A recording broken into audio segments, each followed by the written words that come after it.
শীতের শুরুতে নতুন নতুন ফুলকপিগুলো খেতে খুবই ভালো লাগে, তাই হাঁসের ডিম দিয়ে ফুলকপি রান্না করেছি। এর জন্য কড়াইয়ে কিছুটা গরম জলের মধ্যে ফুলকপি কেটে একটু সিদ্ধ করে নেব।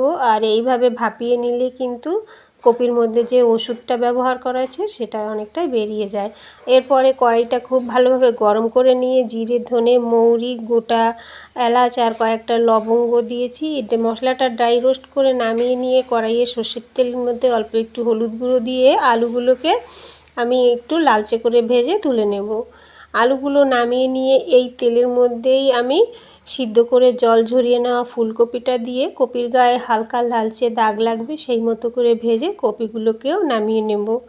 কপিগুলো নামিয়ে নিয়ে কড়াইয়ে 2 চামচ মতো সর্ষের তেল দিয়েছি। আর এখানে 6টা হাঁসের ডিম সিদ্ধ করে ছুলে গায়ে একটু চেরা লাগিয়ে নুন, হলুদ আর সামান্য লঙ্কা গুঁড়ো লাগিয়ে রেখে দিয়েছিলাম।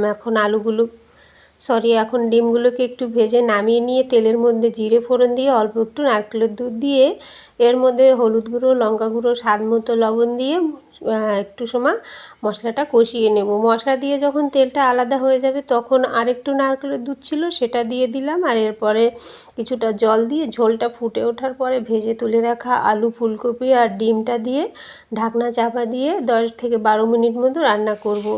রান্নাটা কিন্তু হয়ে গেছে। আর এদিকে ড্রাই রোস্ট করে রাখা মশলাটা আমি বেটে নিয়েছি। বাটা মশলাটা দিয়ে নেড়ে চেড়ে আবার ঢাকনা চাপা দিয়ে গ্যাসের ফ্লেমটা লোতে রেখে 3 থেকে 4 মিনিট রেখে দিয়েছিলাম। আর এদিকে আলু, ফুলকপি খুব ভালোভাবে সিদ্ধ হয়ে গেছে। নেড়ে চেড়ে এখন এটা নামিয়ে নিলেই কিন্তু গরম ভাতের সাথে এটা খাওয়ার জন্য একেবারে রেডি। রেসিপিটা ভালো লাগলে তোমরাও একবার এইভাবে ট্রাই করে দেখতে পারো। আশা করি তোমাদের কাছেও ভালো লাগবে।